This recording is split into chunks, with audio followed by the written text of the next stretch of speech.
ઝુલતા પુલના કેસમાં જે બધા જ આરોપીઓ છે, જયસુખભાઈ સહિતના બાકીના તમામ આરોપીઓએ એમની સામે જે એફઆઈઆર દાખલ થઈ એમાં વિવિધ સેક્શન છે. આઈપીસી 304, 306, 308, 336, 337, 338 ને 114 આટલી સેક્શનનો ગુનો એમની સામે ચાર્જશીટ થયું છે. તો આ બધા જ આરોપીઓએ નામદાર કોર્ટ રૂબરૂ આવીને એવું કીધું કે 304 અને 308 માંથી અમને ડિસ્ચાર્જ કરી આપો.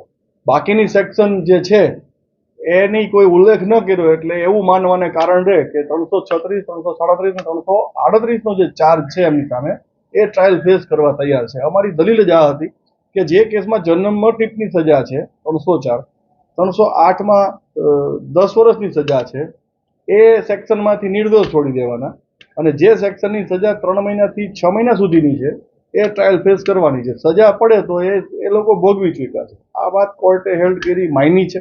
બીજું કે ટ્રાયલના તબક્કે એમણે ટ્રાયલ ફેસ કરવી જોઈએ. ત્યારે આવડી મોટી 135 લોકોના ડેથ થયા હોય, 100 લોકોને ઇન્જર્ડ થયું હોય, ત્યારે સીટનો રિપોર્ટ રેકોર્ડ ઉપર હોય અને પ્રાઇમા ફેસી બધી વસ્તુ ચાર્જશીટમાં પ્રૂવ થઈ જતી હોય ત્યારે બધા જ આરોપીઓ એક સાથે નહીં, એમાં એક પણ આરોપી ડિસ્ચાર્જ ન થઈ શકે એવી અમારી રજૂઆત હતી. એ નામદાર કોર્ટે માયની છે.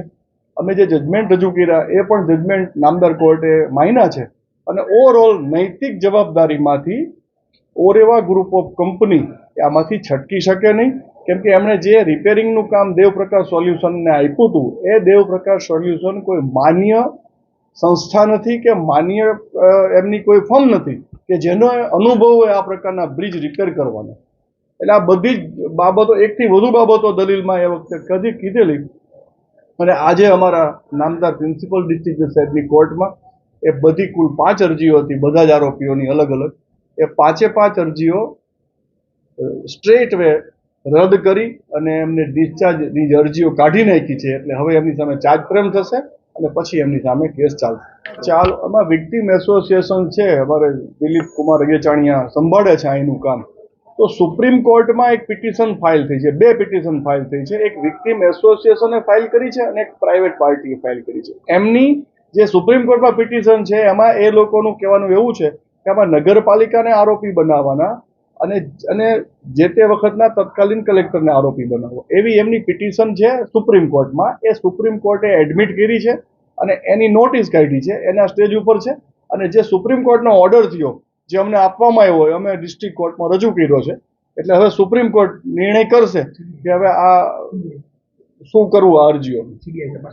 આશરે મોરબી જે ઝુલતા પુલ દુર્ઘટના બની અને એમાં જે પોલીસ તપાસ થઈ અને એમાં ત્યારે સીટની રચના થઈ, ત્યારબાદ તમામ આરોપીઓ જયસુખભાઈ પટેલ સહિત બધા આરોપીઓએ મોરબી કોર્ટની અંદર પોતપોતાના વકીલ મારફત નામદાર Morbi district and sessions court Mahida સાહેબની કોર્ટમાંની અંદર પોતે આ કેસની અંદર કોઈ ગુનો કરેલ ન હોય, આ ગુનાના કામે કોઈ આરોપીઓએ ભાગ ભજવેલ ન હોય, આ કેસની અંદર પોતે નિર્દોષ હોવાનું જે કારણ છે તે તમામ કારણો બતાવી પોતાના એડવોકેટ મારફત સુપ્રીમ કોર્ટ તથા હાઈકોર્ટના વિવિધ ચુકાદાઓ રજૂ કરી પોતે આ કેસની અંદર બિનતોમત છૂટી જવા માંગે છે.